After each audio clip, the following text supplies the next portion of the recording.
Chers amis, bonjour. Aujourd'hui, un commentaire sur la paracha Shel Lecha que nous allons lire ce Shabbat. Je voudrais parler de la différence qui existe entre deux personnages très importants, Yehoshua bin Nun et Kalev ben Yefouné. Ces deux personnes faisaient partie des fameux Meragelim, les explorateurs, ceux qui sont partis pour regarder la qualité de la terre d'Israël et qui sont revenus vers Moïse, vers Moshe Rabbeinu, en la critiquant, en la dénigrant et en décourageant le peuple de venir s'y installer.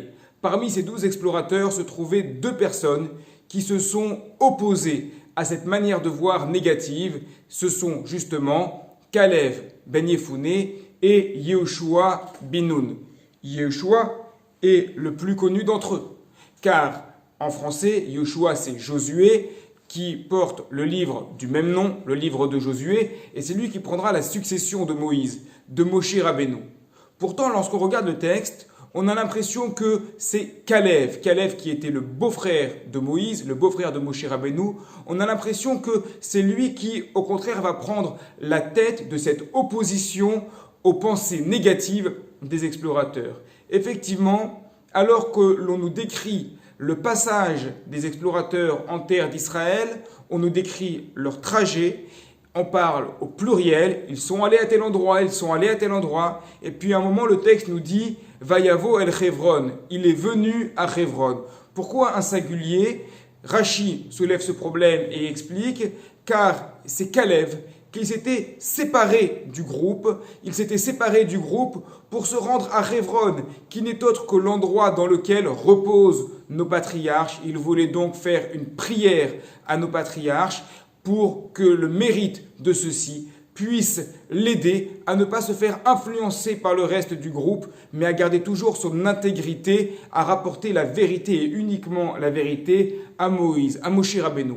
Et effectivement, lorsque les Bnei Israël vont rentrer, vont revenir, les explorateurs vont parler devant Moshe et Aaron en leur disant « Il ne faut surtout pas aller, cette terre est mauvaise, nous avons vu des géants, nous avons vu des gens qui sont dangereux, nous ne pouvons rien faire là-bas. » Et le premier à s'élever contre eux n'est autre que Kalev, qui va leur dire « Pas du tout, il faut y aller, il n'y a pas à discuter là-dessus. » Mais Yehoshua est absent.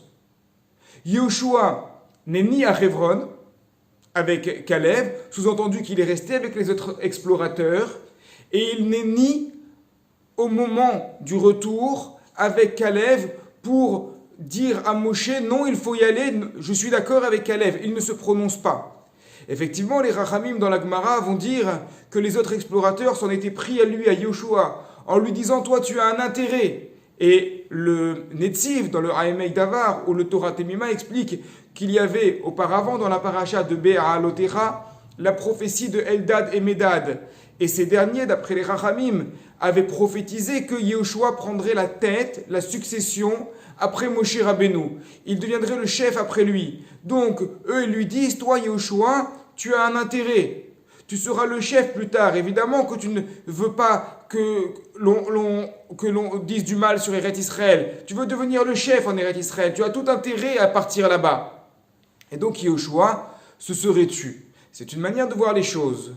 Et cependant, par la suite, lorsque cette fois-ci les explorateurs vont parler devant tout le peuple d'Israël et qu'ils vont monter le peuple d'Israël contre Moshe et Aaron en essayant de fomenter une rébellion générale pour retourner en Égypte, à ce moment-là, Yehoshua va s'associer à Kalev.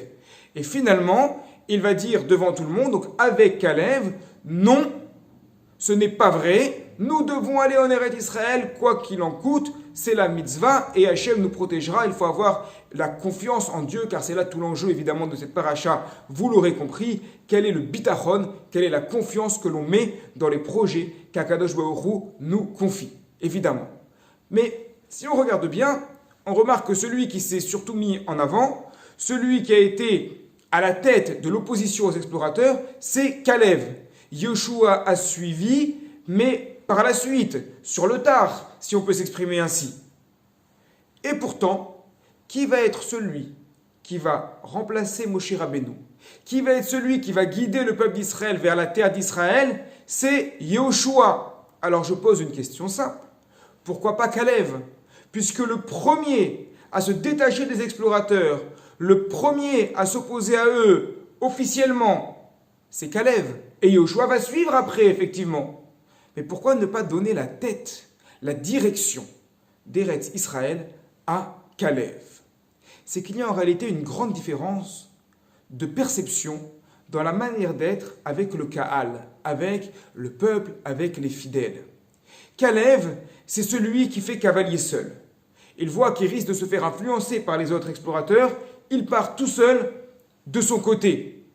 Et il ne cherche pas une seconde à s'associer avec ceux qu'il considère comme mauvais. Alors effectivement, c'est un canaille, c'est un zélé. Et dès que les explorateurs vont dire du mal, il va s'empresser de se confronter à eux. Il va s'empresser de les attaquer en disant ce que vous dites est faux. Yehoshua a une manière de faire complètement différente. Yehoshua ne va pas à Hébrон, parce que Yehoshua décide de rester avec les autres explorateurs.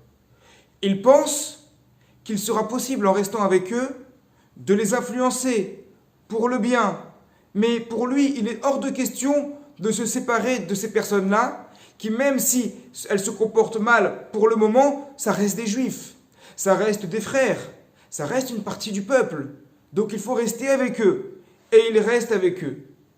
Au début, lorsque les explorateurs vont voir uniquement Moshe et Aaron, comme le précise Rashi, pour dire du mal, Yehoshua ne va pas vouloir intervenir. Peut-être qu'ils sont sur le coup de l'émotion, car effectivement, ils ont vu des choses dont ils n'ont pas l'habitude de voir en Eretz Israël. Peut-être sont-ils sur le coup de l'émotion, peut-être qu'ils vont se calmer, donc il ne dit rien. Il leur laisse le bénéfice du doute. Et c'est uniquement lorsque les explorateurs vont redire leurs mauvais propos sur la terre d'Israël devant le peuple dans son ensemble, qu'à ce moment-là, Yehoshua va être ferme et va dire, ça y est, maintenant, ce n'est pas possible, les choses ont pris une dimension publique, il faut que je m'oppose à eux. Cette manière de faire de Yehoshua, elle est complètement différente de celle de Caleb, mais c'est la manière qui convient pour un dirigeant, pour quelqu'un qui accompagne le peuple d'Israël. Même si ce dirigeant, même si celui-là accompagne des personnes qui sont de mauvaise volonté, des personnes qui vont critiquer, eh bien, il va tout faire pour rester avec eux le plus possible. Il ne va pas se séparer d'eux.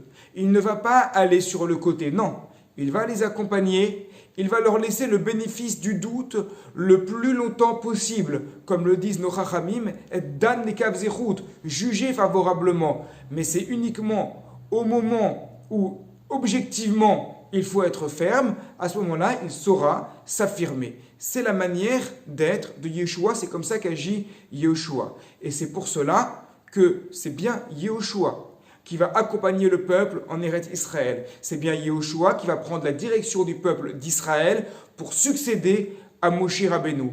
Caleb, lui, qui s'est comporté d'une manière exemplaire, certes, mais d'une manière très solitaire, n'a donc pas les épaules pour diriger le peuple, et il ira lui aussi en Eretz Israël, mais il aura de son côté un lopin de terre, une part du territoire dans laquelle il pourra s'épanouir de son côté. Mais celui qui dirige, celui qui peut succéder correctement à Moshe Rabbeinu, c'est bien Yehoshua qui est resté avec les explorateurs le plus possible, qui a refusé de s'en séparer, qui leur a laissé le bénéfice du doute, mais qui a montré qu'il pouvait être un véritable chef finalement en étant ferme lorsqu'il fallait être ferme. J'espère que ces éclaircissements sur la paracha pourront aider à la compréhension générale que l'on a de la Torah. Le'agdil Torah veyadir, que tout soit pour le bien de la Torah. Je vous souhaite un Shabbat Shalom à tous et à très bientôt.